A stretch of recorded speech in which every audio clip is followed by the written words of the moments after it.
Hello, this is Dale Matthews. This is Inside News, and I'm joined today by Mike Jones. Hello, Mike. Hey, Dale. Thanks for breaking up my vacation. Everything was going just perfect. Now let's be honest. What happened was a number of news events have caught up with both of us. And Mike called me and he says, this is a really interesting story that's appearing in the Courier. So Mike graciously decided to take a little bit of a break from his break and come here and talk with me about what the news is about Peggy Goodwin budget process. Go ahead, Mike. Right. I got an email from her essentially indicating that she had been talking to the Courier about putting a guest opinion in the paper, and that and we'll get into that, but a number of things transpired that I thought were very interesting. And this story is as much about the spin that the local media puts on things that they disagree with ideologically as it is about Peggy Goodwin's letter, which I think is everybody living in the county who's paying any taxes that supports the county's budget ought to hear. Here's how the Courier decided to title it: Budget Committee Member Bashes Budgeting Process. Now, there's room there. There's physically room for criticizes, questions, budgeting process. No, Budget Committee Member bashes budgeting process. So her contention is she wasn't bashing her fellow budget members or any other thing, but why don't we start off, Mike, with the email that she sent to you, and you're welcome to send us emails too, because this is how we get the news, one of the ways. Go ahead, Mike. Okay. Mike, I thought you might be interested in this. Dale hasn't covered the final budget committee meeting or the budget adoption at the weekly business session yesterday. This was a couple of days ago, obviously. For the first time ever, I think the Courier beat him to the story. But the Courier story is focused largely on attacking me. Apparently, they see their role as to protect and defend the status quo and attack anyone who questions it. I submitted the attached guest opinion to the Courier on Monday. This is Peggy talking. The reporter, Sean Hall, called me twice and told me they would be publishing my guest opinion today. That was a couple of days ago. And that he was also writing an article on the budget adoption that would run concurrently with it. Yes.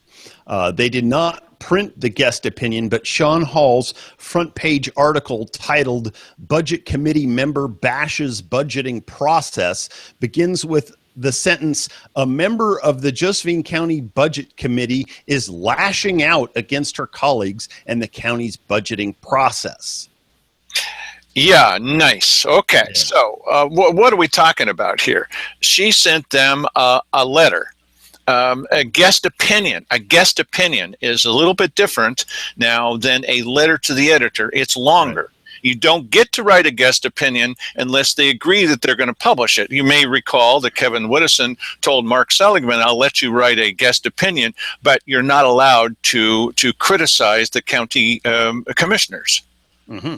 Really, it's his guest opinion, but not allowed to do that. Don't tee up on the commissioners is the way he put it. That's the paper that we have. So let's take a look here, Mike, at the original guest opinion that Peggy Goodwin submitted to the Courier. Go ahead, sir. Okay. And it starts, budgeting for outcomes versus budgeting for fiefdoms. 10 years ago, Josephine County adopted budgeting for outcomes as our official budget policy. Budgeting for outcomes is a modern budget methodology that has been successfully implemented by state and local governments all over the country. Josephine County never fully implemented budgeting for outcomes, but we took some important steps in that direction for about 6 years. 4 years ago, the county reverted back to status quo budgeting in practice, but still continued the to proclaim budgeting for outcomes as our official budget policy. This year, we abandoned whatever good intentions we might have still harbored and quietly eliminated the section on budgeting for outcomes from the budget book. This is a 180-degree turnaround in our official budget policy, and it was done silently under the radar with no public announcement or opportunity for public comment. The new policy states that a status quo budget is required unless change is supported by a change in revenue. Unfortunately, this policy precludes any reallocation of funds from one department to another to address changing priorities or requirements. It is, in fact, the exact opposite of budgeting for outcomes. Budgeting for outcomes looks at county government holistically across departmental boundaries and allocates resources based on top-down priorities from the citizen's perspective. By doing that, it ensures that the highest priority services are funded first. It eliminates waste and it maximizes efficiency across all departments. In contrast, status quo budgeting looks at each department as its own fiefdom, with its own inviolable budget, which is protected from being drawn upon to meet higher priority requirements in other areas of government. That's why status quo budgeting is sometimes referred to as budgeting for fiefdoms. Status quo budgeting is certainly easier than budgeting for outcomes. However, the easiest method of budgeting is not necessarily the most effective. Status quo budgeting is acceptable when everything is rosy and there are no major budget issues. But Josephine County's budget issues have not only made local, but national news. All over Josephine County, people are talking about a fiscal emergency. Our sheriff said if the SRS extension doesn't get renewed next year, we'll be facing a fiscal cliff like no other. Yet at our first budget meeting, Commissioner Walker said she's tired of people making insinuations and allegations about the financial health or lack thereof of Josephine County budget or fiscal situation. It's very good. We just need more revenue. That's like a man whose house is being foreclosed explaining to the bank, my financial situation is very good. I just need more income. Protecting the citizens is the foremost responsibility of government. If we don't have adequate funding to fulfill our foremost responsibility to the citizens, then by definition, we have budget problems. Pretending we don't isn't going to solve them. Status quo budgeting is like putting our heads in the sand. There are three standard tools in the budget toolbox to deal with budget problems. The first is increasing revenues. The second is reducing expenses. The third is reallocating resources. Our new budget policy is to completely ignore two of those tools and insist on using only the first one.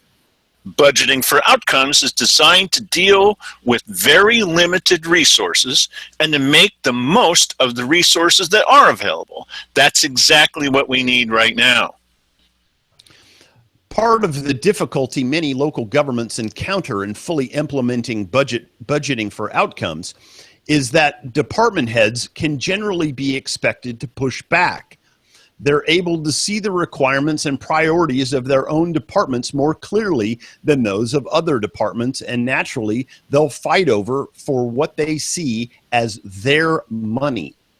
That's why we need someone at a higher level to take a broader perspective across the whole of county government and to be accountable for doing the right thing for the citizens, not just the individual departments. That's the role of the county commissioners. Status quo budgeting relieves the commissioners of that responsibility by simply perpetuating the status quo, whatever that may be. Budgeting for outcomes requires real leadership, and it has a proven track record all across the country of making local governments more effective, more efficient, and more accountable to the citizens. Instead of taking the high road, our county commissioners have chosen the path of least resistance. They've given up on budgeting for outcomes and reverted to budgeting for fiefdoms. And the write-up at the bottom could say, Margaret Goodwin is a member of the Josephine County Budget Committee. The opinions expressed in this article are entirely her own and do not represent the opinions of the Budget Committee. Mike? Mm-hmm. Yes. Yep. I'm telling you, this is, you take one sane person, you put them on there, and this is kind of by design. You have a stacked budget committee of 5 yes men and one person who actually cares about doing this correctly. And listen, proper allocation of funds, I think, is key. I think that there's a lot of money being wasted in some of these other departments, and as she stated in her opinion there, it's likely that the heads of those departments would not see their department's expenditures as being wasteful or unneeded in any way, and they would always want their budget to increase and for them to have more employees to do the good works that they plan to do in their department. But if you are the CEO of a company, it's your job to evaluate, okay, we've got 15 departments here, who's doing good, who do I think we can pare down and have 3 guys doing the job of 5 here. There's all kinds of things that can be done, but you have to have some leadership. You can't allow these people to run roughshod over the top of us, because their concern is not for efficient use of the county's money. Their concern is the health of their own department and the well-being of their own department's employees. Well, we could use road dollars, it's allowed by law, to supplement some of the sheriff's budget for road patrols. But you also have Simon Hare saying, and he said it just again recently, that I'm going to do the best that I can to paraphrase what he said, but it's almost identical to what I'm saying now. And that is, we probably have more deaths attributable to bad roads than we do from patrols and from crime. Right. Well, listen. What? If that's the case, let's cut the jail's budget in half and throw some more money in the road department. We can't have people dying all over the place for no good reason. And the commissioners agreed that we're pretty much in an emergency situation with road dollars. Yeah, that's clearly not true. And this word emergency is being just a little bit overused, I think. An emergency situation with road dollars? Yeah, but the thing is, I've never heard of road dollars until the last year or so, and the only reason they're hearing about it is they don't want to use that to alleviate the problem, the supposed problem with not enough. Maybe we're precisely at the right size right now. No, we're not wiping out all crime. Good luck with that, by the way. No, but maybe we just reach this status quo. Otherwise, why not a status quo budget? Yeah. Right, exactly. But you know what? The problem here is that they want this status quo budget because they're manufacturing an emergency to come. Yes. And what they're hoping for is the end of all SRS funding next year. That would be like the ultimate Easter present for these guys, so that they could have it so we actually do fall off the cliff, and then we're immediately threatened with either voting for more funding. I'm assuming that next spring there'll be a levy on, and the push will be This is it. If you don't pass this, the jail shuts down. Yeah, we're definitely in dire straits now, like never before. Like you've heard us say it before, but this time we really, really, really, really mean it. They could get Judy Aarons. We really, really, really, really mean it. Yeah, right. And so they want to drop us off that. And listen, they have the perfect scenario.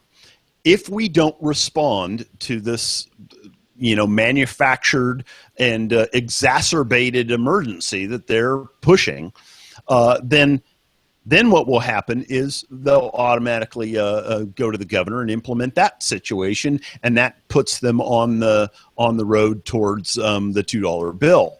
We have one last chance to do as we're told. Right, exactly. So what was it that the Courier actually printed? Well, here it is. Showed this to you a little bit before, and we're going to do the most fascinating thing that the show ever does, is we're going to read to you what it says. Okay. We're going to make it as interesting as humanly possible. Yeah, I'm going to have to pull the text of that from somewhere, but I'm not sure if I'm going to be able to read this. But if you scroll to the proper location, I will do the best I can. Okay, here we go. Well, I can't scroll that. That's a JPEG. Sorry about that. Okay. Okay. Yeah. Go ahead. Yeah. Yes, I should probably have the text of that if I'm, going to read it in some way, and I don't have the text of that document. I do have. I can pull up a JPEG of that and blow it up on my end. That's what I'll. There you go. Well, I'm going to start, and as soon as you're ready, you jump right in. Okay. Okay. All right. So the name of the article is "Budget Committee Member Bashes Budgeting Process" by Sean Hall. I've come to expect this from Sean Hall. A member of the Josephine County Budget Committee is lashing out against her colleagues and the county's budgeting process. In a treatise sent to the Daily Courier, Margaret Goodwin takes issue with the way the county determines spending priorities, calling county departments fiefdoms that are insulated from budget cuts. Okay, I'm ready. But county officials are pushing back, saying many services have already been cut to the bone. Yes, I've heard that. Oh, man. Yes, and that priorities often are mandated by the state. In other words, there's nothing we can do about that. We've cut it to the bone, so that eliminates anything else that they can do. And then, of course, everything else is mandated, so we have to do it. Right. If Goodwin didn't like spending priorities, she missed her chance to voice specific concerns. This is not, it's written like an editorial, Mike. What the heck? Oh, it is an editorial. No, this is not. No, I know, but listen, it's on the first page, but it is an editorial. I mean, let's get real here. Yes. If Goodwin didn't like spending priorities, she missed her chance to voice specific concerns during recent meetings she did of the Budget Committee. She made no suggestions about where to make cuts. Yes, but she did make several opinions very clear about what they should be doing with money that they had some discretion over. That was really the point there. Okay. So in an interview with the Daily Courier, she explained that her suggestions last year were ignored, and this year she had other priorities and effort to change the process itself. I focused on a higher level, said Goodwin, a former accountant. She lost, ultimately, on a 4-2 vote, with fellow committee member Jim Brungbach voting with her in an unsuccessful bid to hold an additional meeting to discuss budgeting philosophy. Now Goodwin is hoping to influence next year's budget process. The public needs to know about this, she said. If the public understands the issue, then if the public cares enough, maybe someone will express an opinion. Brumbach, although he voted with Goodwin to hold another meeting, later said he was, quote, fairly satisfied with the way things were. I already have a sense of what the priorities are, he said. Committee member Steve Welch said, Goodwin's ideas arrived too late to be considered by the committee. She brought up the topic April 19th at the committee's first of 3 budget meetings. The final meeting was last week. Now, wait a minute. That wait a minute. It jive with what he said, does it? No, it doesn't. Oh, man. When is she supposed to bring it up? When they're not allowed to talk about it? Before, last year? Quote, the feeling of the committee in general was that it was way too late this year to start, Welch said. The problem is a general disagreement with what funds are available, he continued. People, I think, want to say the money is available, and they don't believe only the most essential services are being funded. I think it's really that kind of idea that Margaret's expressing. Mm-hmm. Commissioner Keith Heck, also a budget committee member, characterized Goodwin's suggestions as a difference of opinion over budgeting philosophy. No kidding. Ironically, Goodwin is suggesting a return to a budget approach the county has used in the past. Why is that ironic, Mike? Yeah. Don't know. Called budgeting for outcomes, which focuses on funding top priorities first. Well, there's a radical idea. Heck, Commissioner Simon Hare and Finance Director Arthur O'Hare said that in the 4 years since the method was used, the county's priorities have not changed, so there is no need to reset them. Arthur will tell you, basically, we are doing that, budgeting for outcomes in parens. Heck said. O'Hare agreed. We're not doing it, budgeting for outcomes, because we don't need to reinvent the wheel, he said, or borrow from Peter to pay Paul. Sorry, I inserted that. We went through the process. Our priorities are the same. The whole theory that we should reassess our priorities this year is Margaret's personal opinion, O'Hare said. Right, yes, that is her opinion, and a correct one, I'm assessing. O'Hare said the Board of Commissioners already knows we are putting our money in the most important places. Are we really? Are we putting our money, Mike? Are we putting our money in the most important places after all? No, that's the rest of the board's opinion, Dale. But what about the emergency, Mike? Yeah. Listen. We're being manipulated. Listen, you know what I think the very most important thing here is, and everybody glosses over this, nobody pays attention to this, and that is that these people have an agenda. An agenda is kind of a plan, and their plan is to manufacture an emergency that we cannot ignore.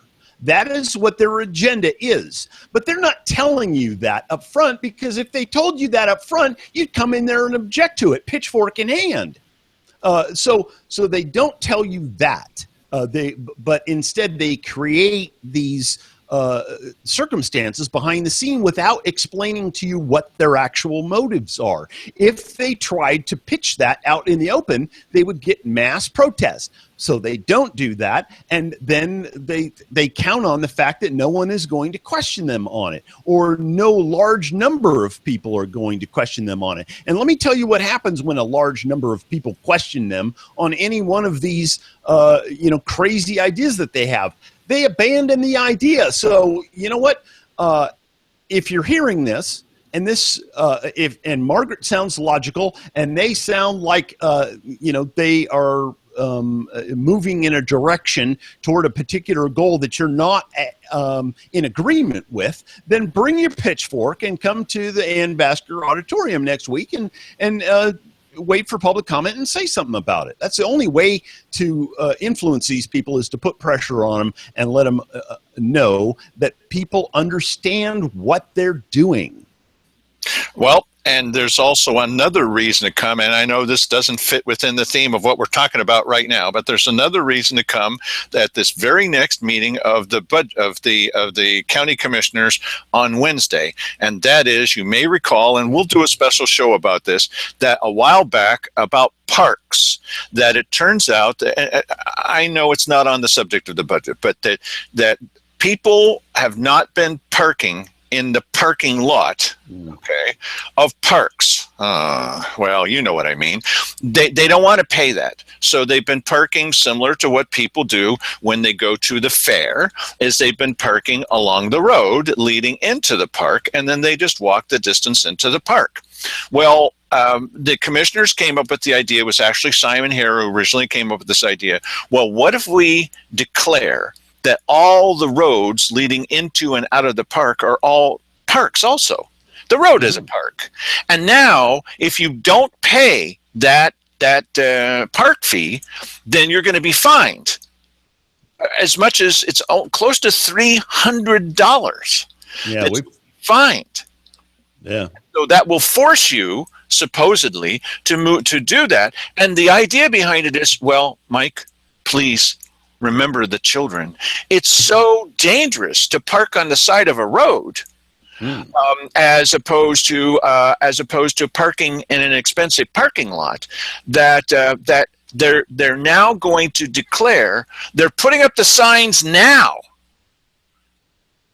to declare that you cannot park in those and along the road. You have to go park in the area where you're going to have to pay. Mm-hmm. Yeah. This does affect some people. Now, you may say, well, I really don't care that much about the budget. I don't care about safety. I don't care about children. You could say anything that you want to. Your money. Yeah, it's your money. But does anybody care about the idea that now roads are going to be called parks? Really? Yeah, and wait until that starts working out for them. They'll declare all of the roads in the county a park. Why not declare the whole dang county a park? And yeah, there you go. Anywhere you park. We don't give them ideas of this show, but anywhere that you park, you have to pay a fee or pay close to $300. The $300 doesn't go to the county; it goes to the state. But this is an effort to force you. Once again, they're trying to force you to do as you're told. Mm-hmm. And now back to the our regular scheduled program.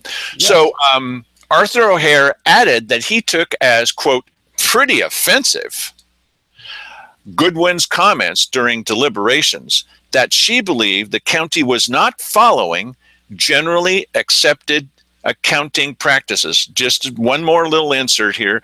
You're going to see a show coming up, and the reason that she said, well, you know, the Courier seemed to be ahead is because this meeting of the budget committee was such a treasure trove of information about what's really happening. I also complained that Arthur O'Hare had said some things about the budget that even the commissioner said, what are you talking about? Is that true? That can't be true. And he didn't like that. And when I mentioned, you know, that he had just said something, and even you questioned it. Oh, no, you cannot question the county employee. Why, that's impossible. And he's doing a wonderful job, but they were questioning him. So he finds it offensive, pretty offensive, that she's questioning his methods that have been approved by the county and their hand-picked minions. Go ahead, Mike. The state requires that the state requires they be followed, he said.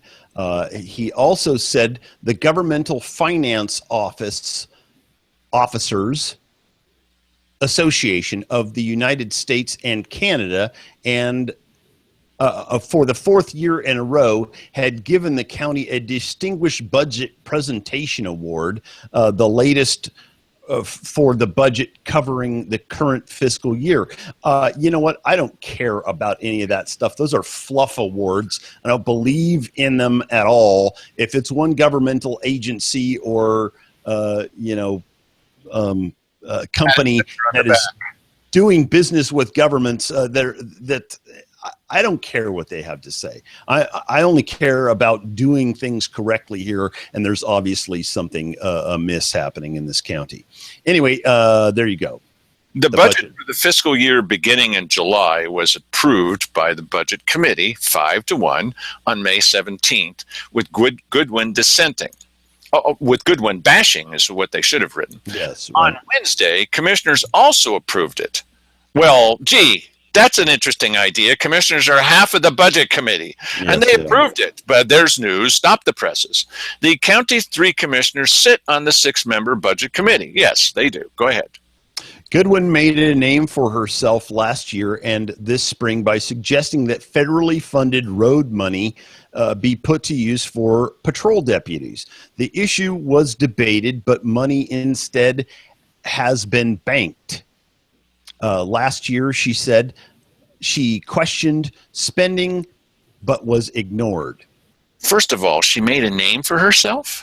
Yeah, that's. And second, the money has been banked during an emergency. The money is banked. Quote, because of the response, I didn't do that this year, she said. I found some significant things, but I didn't bring those things up because there were bigger fish to fry.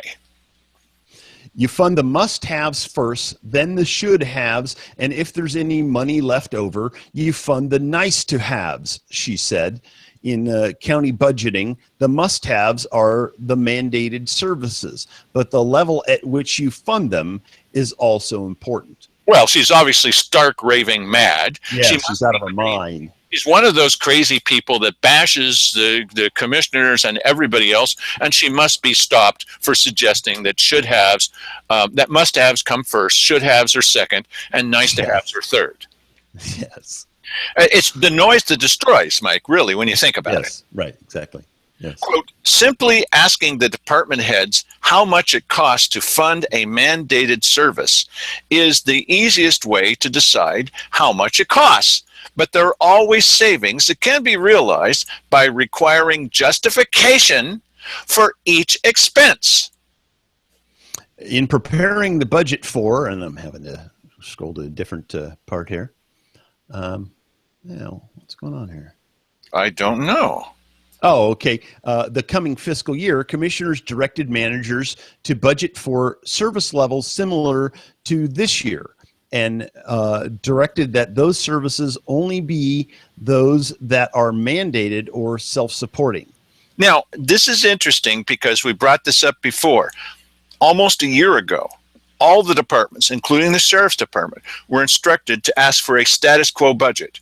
Why would you ask for a status quo budget from the sheriff's department at the same time that you're declaring an emergency involving the sheriff's department? Yeah, a fiscal emergency. Right. Right. O'Hare called the coming year's budget status quo as far as service levels are concerned, comparing this year to next year, although spending is about 5% higher than this year's budget. What? $90 million, up from $86 million. The vast majority of this money comes from state and federal sources and must be spent as dictated by those sources. Goodwin, in her statement, said status quo budgeting insulated departments from cuts. Status quo budgeting looks at each department as its own fiefdom with its own inviolate budget, which is protected from being drawn upon to meet higher priority requirements in other areas of government, she said. In an interview with the Daily Courier, Goodwin also faulted the committee's schedule, saying not enough time was allowed to review the budget. Quote, this is not an actual budget review, she said. We looked at PowerPoints and congratulate department heads. Boy, is that the truth. Goodwin could have had more influence on how meetings were run, but declined a nomination to serve as chairwoman of the committee. She said instead wanted to focus on advocacy. Yeah, well, thank you for your opinion, Sean Hall, about why it didn't work, because she didn't do things the way that some people would have done. So let's go back to her email, Mike, if you will. Mm-hmm. And she says, I submitted. You want to start there, bud? Hang on a second here. I got to get to it. While you're looking for that, I'll start. She wrote, I submitted a guest opinion to the Daily Courier about a change in county budget policy from budgeting for outcomes to status quo budgeting. I believe it's important, she says in her email, for the public to know about this because budget policy has a profound impact on the effectiveness, efficiency, and accountability of local government. The Courier did not publish the guest opinion, but instead published an article beginning with the ugly and inflammatory mischaracterization that I was lashing out at my colleagues on the Budget Committee. I did not say anything, either in the guest opinion or in my conversations with the reporter, against any member of the Budget Committee. I quoted Cheryl Walker in the guest opinion and quoted Simon Hare in the discussion with the reporter, but I did not make any personal attacks. Had the Courier printed my guest opinion, the readers could have interpreted for themselves whether I was lashing out or simply making a case for one budget policy over another. And I think that's a really important point, Mike. If the Courier had simply printed her guest opinion, then we wouldn't have needed them to filter our news for us. Mm-hmm. It's sanitized for your protection. We don't need that. All they need to do is publish the opinion of the citizen who is also on the Budget Committee. You want to wrap it up? Yeah. Let's see here. The decision not to print the guest opinion and to print only a reporter's inflammatory interpretation of it does a disservice to the Courier's readers. Margaret Goodwin. Yeah. I think that, well, and apparently they have published that letter today. Originally, I guess, was intended to come out on Wednesday or Thursday, and they didn't. They decided to put their own interpretation of things on a front page story, and then Margaret's letter later will be in the guest opinion section. Yeah, but not even in the guest opinion session. What she did was she wrote a letter to the editor, which is different from a guest opinion. Guest opinion is really long. Mm-hmm. And the letter to the editor that was written to the Daily Courier and published today, it's much shorter. Oh, wait a minute. Yes. Okay. She did. I know she told me that because she figured that they didn't intend to publish her actual guest opinion, that she was going to send in a letter to the editor, and I didn't realize that's what you were talking about. I thought you meant that they had published her guest opinion. Right, and apparently not. No, they never did publish that. And you want to call that up in front of you, Bud, so that we can read that? I don't have that. Oh, okay. Well, what she did basically is say all the stuff that we've been wondering about. And just hold on one second. While tell us your opinion about what it is that she's been trying to say, if you don't mind. And I will call up this thing from the Courier, sir. Yeah. Okay. What have you been trying to tell us that we need to do, if you will say. I may have that somewhere, but it's there's a number of threads here that I don't have. What she was intending? Well, she wanted to educate people as to what was going on there, and the opinion about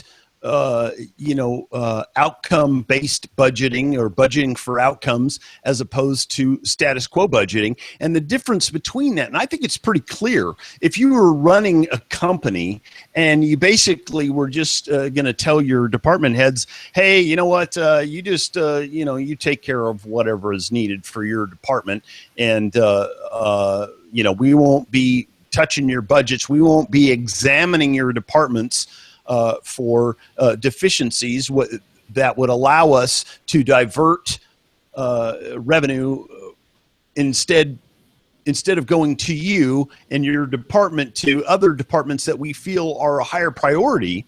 That would just not happen, I don't think, in the private sector, not unless you're talking about a really large bureaucratic style corporation.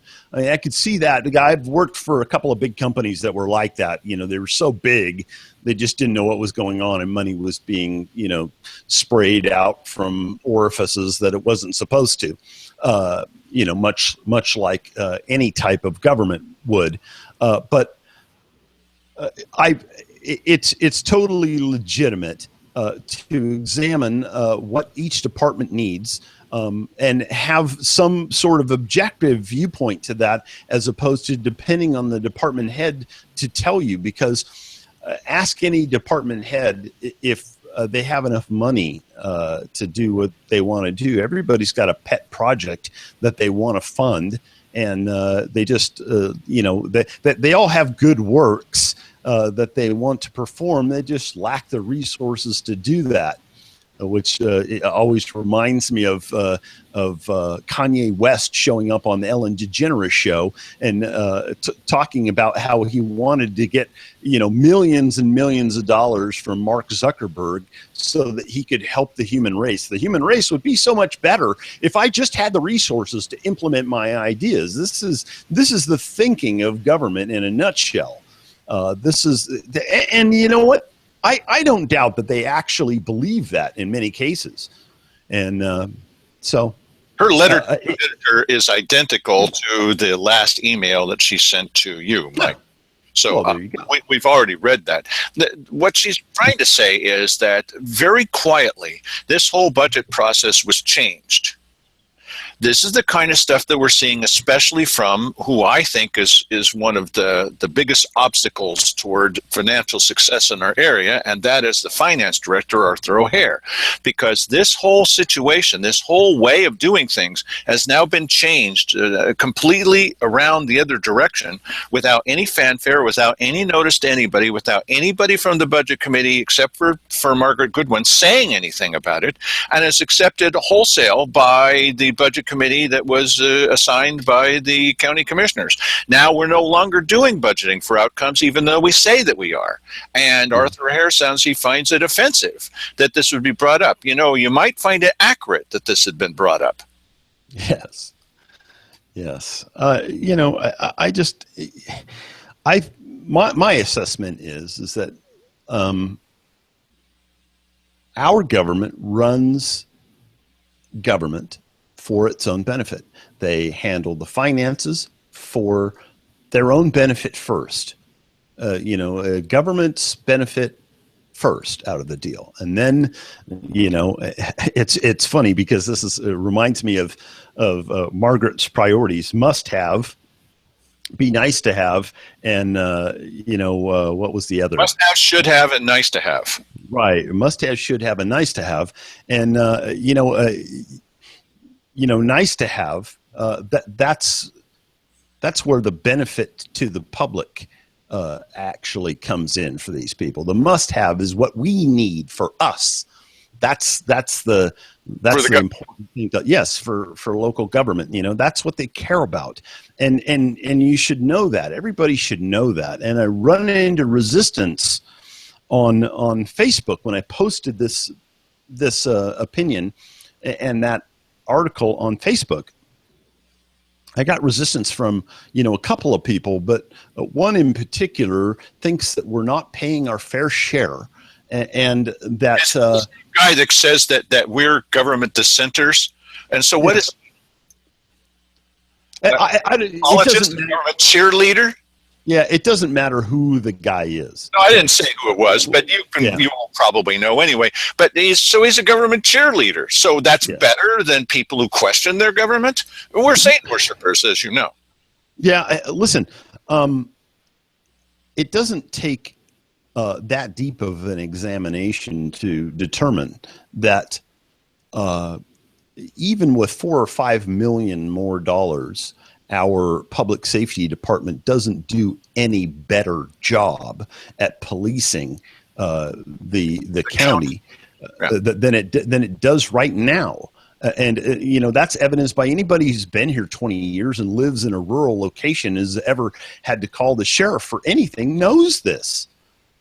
So I just think that I do want the sheriff's department to get more money. Why can't we take it from from one department that has, you know, $1 million unexpected dollars came to?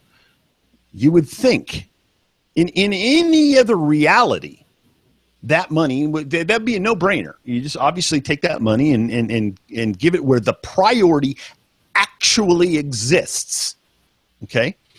But we don't do that, and we don't do that for a specific reason, because that fiefdom, and I believe Rob Brandis has a lot of leverage with Simon Hare. Well, that's his liaison. Simon Hare is his liaison to the commissioners. Yeah. Right. And so he says, listen, I don't want that's my money. Yeah. This is how they think. Maybe more people are dying because of bad roads than are dying from crime. What? Okay, then let's shut down every other part of government and completely fund public works, for crying out loud. Now, here's something else that's coming up. We already told you it was coming up on Wednesday. Now, there's something else going to come up on this show, and then we're going to show there's Arthur O'Hare again briefing briefing the budget committee, saying that when economic development money comes in, it can only be spent on a small little thing, and it's mandated by the state about where it can be spent. And then we're going to play the tape for you where Cheryl Walker's saying, well, obviously we can spend this pretty much any way we want to. Other governments do so around the state. And then Simon Hare is talking about spending it on having happy articles printed, which the county may pay for. They may take out ads. He even said, well, maybe we'll just get a billboard. I think he was exaggerating, but he definitely wants all that happy news to get out there. Cheryl Walker agrees this is essential to economic development in our area, that we trust our government. Mm-hmm. Yeah, and we've covered that topic before, but it can't be said often enough. I mean, people really need to know. Saying in the budget committee that we're forbidden from spending it on exactly what the commissioners say we're spending it on. Yeah, and listen, I think that perfectly illustrates what's going on here, is that they are more than happy to fund things that benefit them personally.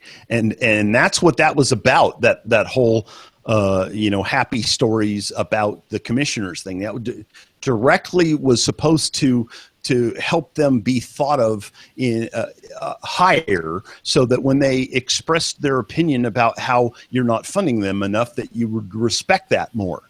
And, economic development money. Yeah. And Dale will be bringing that all to you, because I am going back on vacation. Yes, he is. Thank you for. I haven't even been out for a week, and he pulls me back in. No, he called me and he's telling me about this. I'm like, wow, that sounds great. You want to come on? Yeah, he wanted to come on. So glad to see that you were here, Mike. And we're glad that we could bring you this. We think it's important that we bring this to you, and we appreciate your time invested in this. And so we're going to go out and cover more of the news, even though it's. Thank you very much, everybody. Thanks for joining us, and thank you, Mike. All right.